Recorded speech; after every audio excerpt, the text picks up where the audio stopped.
All right, everybody, let's talk pop art and the art world.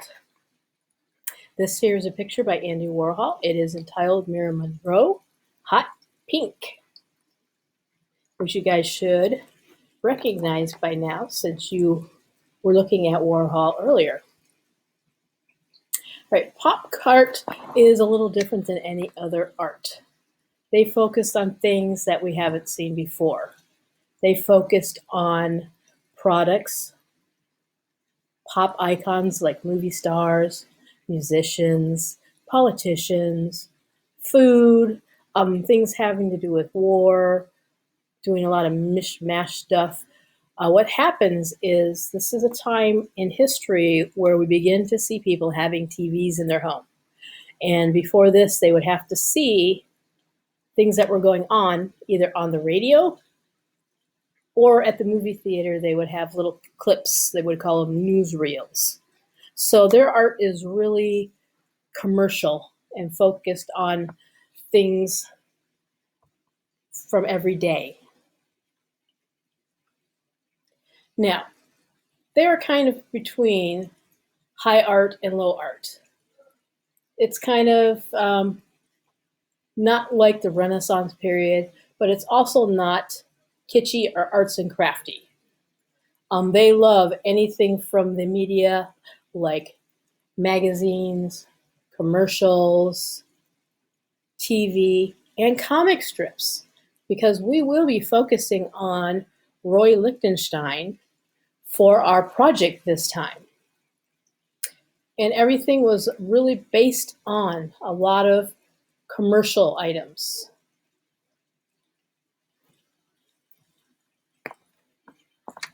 Their art was really mechanical. A lot of it is like copying things that you would already see instead of being real creative, so to speak. Like this picture here, Coca-Cola bottles by Andy Warhol. He's just copying actual Coca-Cola bottles with different levels of soda in them. And he actually used a photographic process for that. And then you have Clay Oldenburg, which is our sculptor of the group. He's basically just having this humongous spoon with a cherry on top, and it's called Spoon Bridge. And if you notice the size of the buildings behind it and that it's actually gapping a lake or a pond, it's pretty huge. And one thing is, even though they did do politicians in their artwork was never political itself, which is a little strange with all the stuff going on at this time. All right, let's talk about the artists.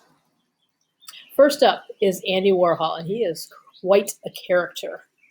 Even you could tell like this. This is a picture of Andy Warhol himself. Andy Warhol created a technique, and he is known for the soup cans that you see. Celebrities like Marilyn Monroe, which is on the one with the multiple images, and Jackie O, who was President Kennedy's wife. Sometimes he would repeat them, which would be called a wallpaper. Now, he used a technique to get those photographic images, which were not his. He actually stole them. Copyright issues were a little different back then. Maybe copyright stuff was made because of these artists. I'm not sure for positive. But he did this photographic process and created different silk screens to create the images. Now, silk screening is kind of a process like we would use to create t-shirt designs. It's where you press ink through a screen that has some areas blocked off. Sometimes his Campbell's soups would be actually painted, but they are definitely copied exactly from the Campbell's soup can. These are some different images here.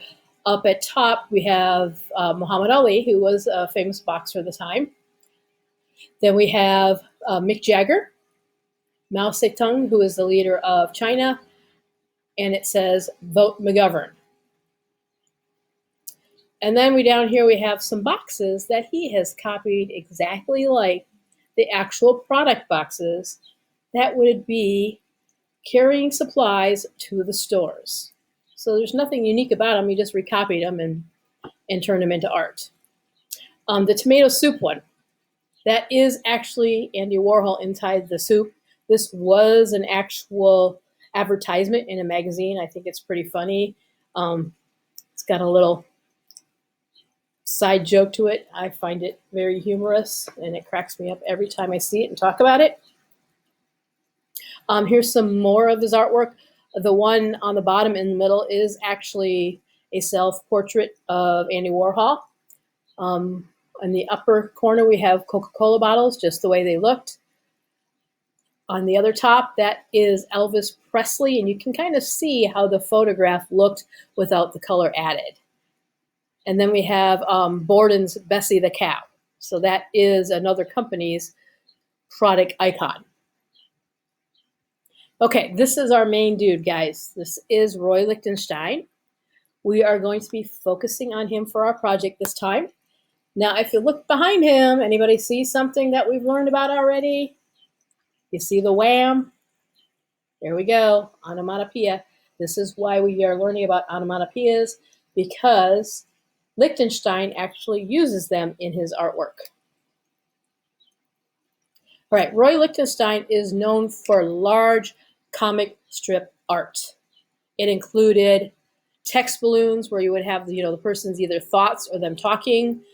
For example, the one that says, oh, all right, she's talking. He even copied the kind of dots that a comic strip would have. And I know you guys probably don't see them anymore, but back newspapers on Sunday used to come with color comic strips, and they are created with a printing process of having a yellow plate, a red plate, a blue plate, and then a black plate, and it would be run those separate times to create the layering of the color. So it wasn't really like a painting, what we would do. So he is copying that printing process and using it in his paintings. What's kind of funny about his pictures are really huge, like fit on a whole wall huge, like 6 by 10 feet big. So they're not real small pictures. His pictures focused on the colors used in comic strips, which would be yellow, red, blue, green, and black. And the amount of holes on a plate would determine the darkness or lightness of a color. So you kind of see that little spotty work in his, so it looks like dots, because he was actually kind of painting dots like the comic strips. All right, and here's some more of his. The one on the bottom that says wham with the fighter jet is probably one of his most famous pieces.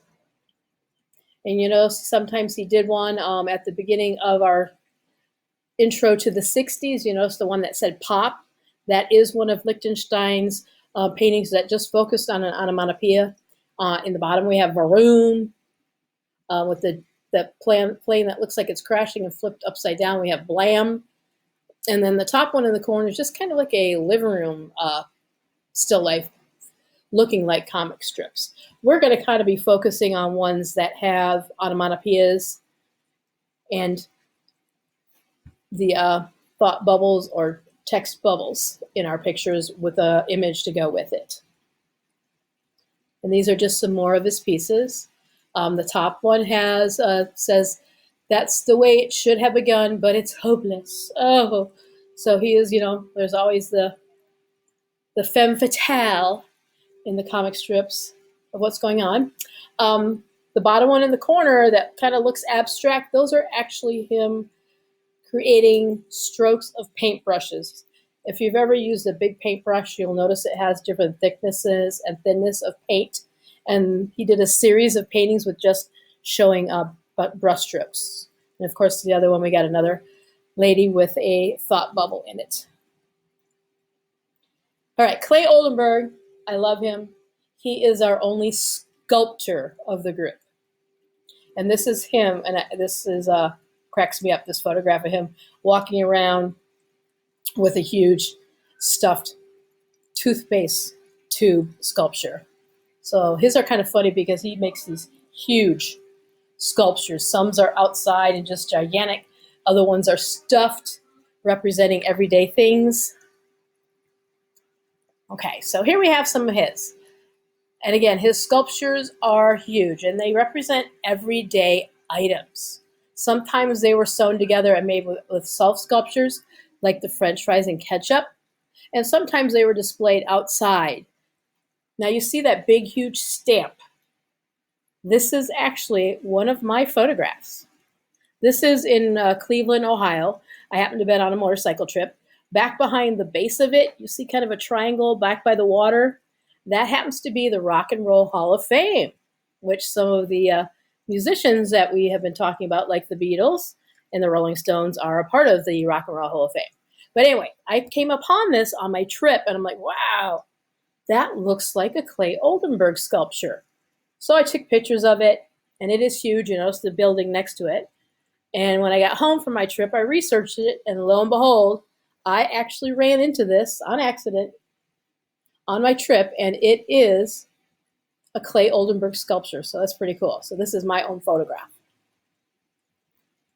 All right, here's a few more. The top right one, that is a typewriter eraser, and I know you guys don't really know what typewriters are, but when you clunked on a typewriter, it's not like the computer where you could erase stuff. You had to take the eraser if you made a mistake and erase it and hopefully back up to the spot where you messed up. That is taller than me, and you see the trees by it. This one is located in a sculpture garden by the Art Museum in Washington, D.C. This one also is my own photograph. So I actually got to see this sculpture too. Some more we have is some what looks like stuffed popsicles out of some really strange material. I don't know if those look edible to you, but they don't to me, but they're kind of fun. So those are kind of stuffed with faux fur. And then we've got a piece of cake that is a stuffed sculpture. And I would say you'd probably stand by it and it would be at least as tall as you. And then in the bottom right-hand corner, that is a shuttlecock. That is what's used to play badminton. So that is in some park, and you notice how big it is compared to the trees. And so here's some more of his outside parks. We have one stuffed one of light switches, and then we have a saw stuck in the ground. Look at the road behind it and the building, so it's kind of huge. Top one is a safety pin, and then of course we have a bicycle wheel that is kind of half into the ground. So there you have a lot of everyday items that are kind of quirky because of the way he has made them and has shown them. And I think the big ones are just so awesome. All right, let's talk about James Rosenquist. Now, he is kind of near and dear to me because he actually worked in the print studio at USF in Tampa, which is where I graduated from college, and I worked with the graphic studio, which has to do with printmaking, not computer graphics. So, and he was a part of that studio, and I've seen some of his works actually on display when I was going to school there, so that's pretty awesome. All right, he's kind of the real quirkiest of the group. What he does is he does large billboard paintings that kind of combine everyday objects together to kind of tell a story that kind of makes sense and kind of doesn't make sense. So if we look at that top one, we've got a picture of the moon, part of a container of peanuts, and if we curve up, we get to Uncle Sam's hat with a flower in it, and we curve around, and there's part of a car, a spoon, lady's legs, and then we have a soda bottle with a paper straw coming out of it. It's like a montage of different items. And then the one on the bottom, it actually has that's an OxyClean box in the corner. Then up above you say new. And then there's this weird like bag structure. That's actually a sculpture that's been added. And then there's a picnic table, a metal object, I'm not sure what it is, a light bulb. That is a speaker from a drive-in, and behind it is kind of looks like spaghettis and meatballs with green olives. So what do you guys think about that? A little different. This is not like the work he was doing at print shop when I went to school. He was doing a different type of work by then because it was the late 80s. All right, here's some more of his. We look at the top one. And again, there you got the Air Force, part of the plane behind it. There's a mushroom cloud turning into an umbrella. Then we have a little girl that's kind of wearing a top of a torpedo as a protective helmet. And then we have a light bulb in the corner. So this one probably has something to do with the missile crisis, or that's my guess. All right, in the bottom corner, this one's kind of got a lot of just everyday products. But then we have this airplane in the sky. We've got Libby's beef stew, what looks like in that corner, maybe a chess piece, but I'm not sure. Bag of bread, some lemons, some Crown Royal Cola, all mixed together. Now, in the one in the corner, we have a car, a person's face in the middle, and then on the bottom, that is canned spaghetti. And he uses that spaghetti in quite a few pieces. I don't know if he liked that canned spaghetti or what, but it is actually painted. And there's some more of his, and in the bottom corner there you see spaghetti with a fork. The upper corner, that is the face of that person is JFK, President JFK, and there's a piece of cake kind of in a lady's hand that she's ripping apart, and a car. So if you notice, he just has kind of quirky mixture and montage of things that are telling a story. All right, and then we have our final pop artist that we will be discussing, and his name is Jasper Johns. Now, what he's known for is taking items like maps, bullseyes, and flags and just repainting them. He uses stencils. So he's basically just kind of repainting stuff that's already there and then adding things. Now, the top one is an actual map of the United States, and some of the state names are actually stenciled back on over top of the paint. And the one with 3 flags is actually kind of thick, like wood panels, where you have flags layered upon flags that he has painted, just to look like the exact American flag. And here's some more of his work. The one with the numbers 1, 2, 3, 4, 5, 6, 7, 8, 9, that is an actual printing stencil that he inked up and turned it over and pressed it and printed. And the top right corner, that's kind of American flag that he did with different colors. And the other top right one, you can see some colors that are stenciled on the words with the mixture of the colors. So you can see white, orange, red, and he just used stencil letters to paint that. Now, he was also known for doing bullseyes, and these 2 samples on top, they have actual plastic kind of mini sculptures. The bottom one is all faces, and in the top one there's some faces, a nose, I think an ear, and I'm not sure what some of those are. Now, my favorite piece by him is in the upper corner. Now, that has a little bit of creativity to me because he has painted over several different numbers stencils, but this one looks more creative in the use of the color. So I would say this is my favorite piece by Jasper Johns. And that's the end of our show. All right. So what I want to do now